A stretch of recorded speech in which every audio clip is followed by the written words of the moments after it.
I was planning to do an episode of Rift News because we haven't done one in quite a while. But as I was writing the video about the latest PBE patch, somehow Riot themselves leaked the data from the next PBE patch into this one. Which means that even though the data from the next PBE patch isn't fully scripted, it still revealed what is coming next. With the most important part being the next champion, Samira. Now, as I said, the data is incomplete. I assume that's why Skin Spotlights didn't release a preview of the champion. It is because it's not fully scripted.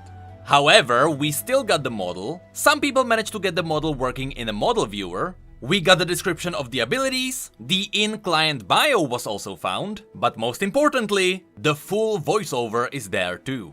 And that's what we are going to have a look at today, because Samira's voice lines reveal a lot about her. But before we jump into it, let's quickly mention the in-client bio. According to this, Samira is not a reckoner, as we all expected because she is quite stylish. Instead, she is a mercenary, somewhat like Sivir. And just like Sivir, Samira came from Shurima. However, there her home was destroyed, and instead she moved to Noxus, where she picked up black powder pistols, which is a reference to the black powder plot, which is Swain's lore, and some custom engineered blade. And with these weapons, she became quite deadly. The one line you should remember is that her home was destroyed, because as you'll see from the voice lines, it is revealed that her home was destroyed by the Ascended. But we're not sure if we're talking about the Darkin, although the Darkin happened quite a while ago, and she doesn't feel that old. Or it could be the leftover Ascended, like Xerath or Azir, but we'll get to this as we go through the voice. So without further ado, let's all praise Skin Spotlight and let's get right into it. The sad mummy! My mama used to tell stories about you when I was a girl. How I loved them! Right at the beginning we get a reference to Amumu's lore. Of course, Amumu is still somewhat of a legend. Only very few Shurimans have ever seen Amumu, and that's because he's locked somewhere in a tomb. And even though Amumu has the option to just run out into the world, he prefers to stay in the dark, crying in a corner, because should he touch someone who lives, their flesh would rot away. Shurima needs no emperor. And then, just as we mentioned, there is obvious hatred towards Ascended, with Azir being no exception, despite him being an emperor that is not really that evil compared to the other Ascended. I know your type, Riven. The kind of man who's compensating for something. I know this is an obvious penis joke, but because she's been living in Noxus for quite a while, obviously she knows Draven, because Draven is known by everybody there. However, it is not clear whether Samira ever fought in an arena, so we are not sure if she has interactions with Draven because of that. However, because Samira is a marksman, she will meet Draven in the bot lane quite often, and so that's the primary reason why she has interactions with Draven. That gauntlet would be better off without you, kid. Once again, Ezreal is also an AD carry, that's the main reason why she's interacting with him. However, being a Shuriman, it makes sense that she would mention the Gauntlet, which of course is the Gauntlet of Nezuk, an Ascended mage who is quite crucial for the lore of Ishtal. And because the Ascended originated from Shurima, and with the Gauntlet being hidden in Shurima for many years, that's why Samira could know about it. You seem kind of pale, LeBlanc. Sure you're getting enough sun? And this one is interesting, you'll see that she has many more interactions with LeBlanc, even though we don't have any direct connections between their lore yet. Although Samira is called the Desert Rose, with, you know, LeBlanc being part of the Black Rose. Also, even though it was confirmed that the Pale Lady is not LeBlanc, I still don't fully believe it. I wouldn't be surprised if the mysterious Pale Lady of Noxus would be linked to LeBlanc anyway, so perhaps that's why she's calling her Pale. Sarah, is it? I've killed many captains. Let's see how you measure up. Once again, she and Misfortune have probably never met before, but they are both AD carries. That's why they have these interactions. A talking turtle? Okay, maybe I did have one too many. Once again, she originated from Shurima, so talking about Rammus makes sense. Although it is strange to see that she does not know about Rammus, despite her revealing that she knows about Amumu, because Rammus also has stories about him. But since many people don't even know what he looks like, perhaps that's why she doesn't recognize him. Sivir, you say you'll do anything for the right price, but what's the price of one's destiny? Here Samira is mocking Sivir because Sivir comes from Azir's bloodline. She is the descendant of an Ascended. Perhaps that's why Samira is nudging her. Hey, old man.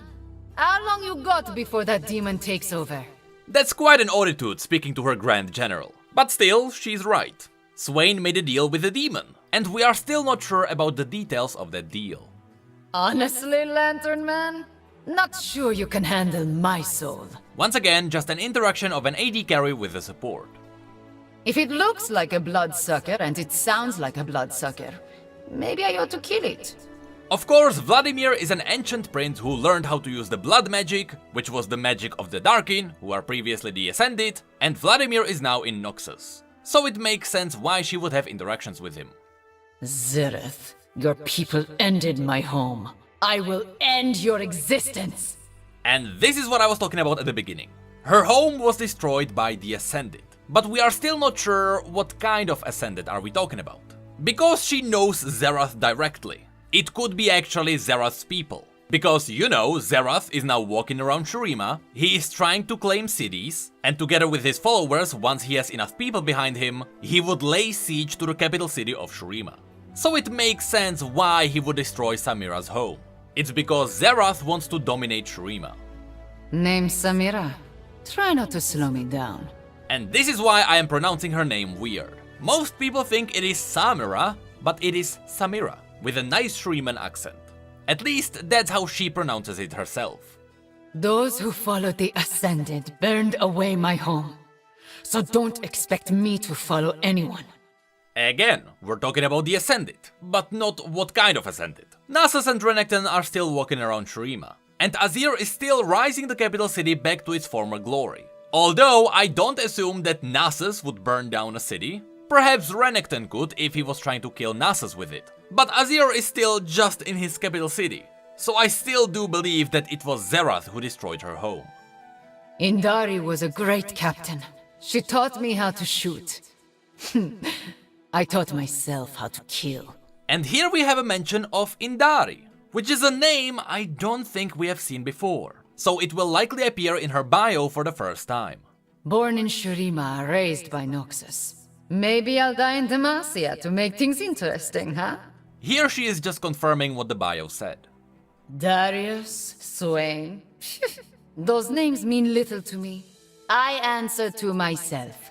This line makes a lot of sense, because as a Shuriman, whose home was destroyed by the Shuriman nobles, it makes sense that in Noxus she wouldn't care about the Noxian nobles either. Perhaps that's why she was mocking Swain previously. She just really doesn't care.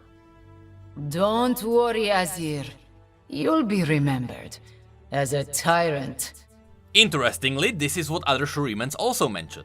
In the eyes of many, Azir is a tyrant, because despite him being kind-hearted, in order to fulfill his good deeds, he is still forcing his people to do hard labor. And that's why many still feel like slaves, despite Azir being the first emperor who ever wanted to free all slaves. We really need another Azir lore update, because I really wanna see if what Azir is doing in the capital city can be seen as bad. I wanna know why people currently see him as a tyrant. Not the first LeBlanc I've killed. Probably not the last either. Now this quote made me think, what if this is accurate to the story? What if on her dangerous mission, Samira actually killed LeBlanc numerous times? It would make sense that some of the most dangerous missions would be dealing with dark magic. So it would make sense for Swain to send her on some of these missions. And there she would have a chance to kill LeBlanc, or at least one of her clones. This all sounds cool, but I do believe that this is just a reference to the fact that in-game, LeBlanc does summon clones. I do believe this has very little to do with her lore, but I would love to be proven wrong. Not sure if I just killed an Ascended or some kid's lost pet.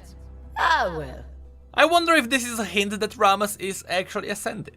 Although it is still more likely that Rammus is an old god, somewhat like Volibear, Anivia and all the others. Shurima, no. The world is better off without you, Zerath. Once again, a lot of hatred towards Zerath directly. She doesn't even hate Azir that much, which is another proof that it might be Zerath who destroyed her home. In every girl, there is a queen. Well, I'm sure the community will agree. Only need one eye to hit my mark. That's another thing. She wears an eye patch, but we never learned how she lost her eye. I really hope the full bio will turn this into a cool moment. The Ascended think they own my people. They are wrong. I assume by her people she's talking about Shrimans in general, not just the people in her home. Which means that she's still siding with Shrimans, despite her working as a mercenary for Noxus. Bah! Like Tereshni all over again. Now this is a really cool quote that many people will just pass by. Tereshni is a place in Shurima. It is on the northern coast opposing Noxus. Interestingly, right next to it is where we can find Nashrame. And if I'm not mistaken, I believe the Great Library of Nashrame was set on fire. So maybe that's where Samira could be from? However, I do believe that the city of Nashrame still stands. So she might be from just some village that is around there. However, by saying like Tereshni all over again, I do believe that she's referencing the fact that Tereshni was a Shriman city. However, it was taken over by Noxians. Even on the trade map, you can see that it is under Noxian control. And if you have a look at the map and you have a look at the Noxian borders, you can see that this city is inside the Noxian territory. So it seems like Samira was there when this city was taken over by Noxus. The term Psyops, short for psychic operations. My name's Samira, short for styling on idiots. Now here at the end of all the quotes, we also get a quote from Psyops Samira, which comes from the next line of skins. And at least now we know that Psyops stands for Psychic Operations. I command BRG whatever. I go where the thrill goes. BRG was also previously leaked in the files, but we didn't really know what it was. We just knew that the next skin line would be Psyops and BRG. So here it feels like BRG are gonna be the tyrants of this sci-fi world. Also, it stands for Black Rose Group. So it makes me wonder if Samira's lore really has some connections to LeBlanc. But that's gonna be it for this bonus video. I just quickly wanted to release this because I know people are interested in this, but I just need to jump onto other videos. We still need to do Rift news, because there is just so much to talk about. The day I am recording this, Riot will reveal more info about the Ruined King game. We still need to have a look at Quinn's story, and yes, we kinda skipped over Trundle too. So there is a lot of stuff we need to have a look at. So, thank you for being here, and I am sorry the next champion wasn't Seraphine. However, it is still going to be the next one after this. Which means that yes, all the leaks were true.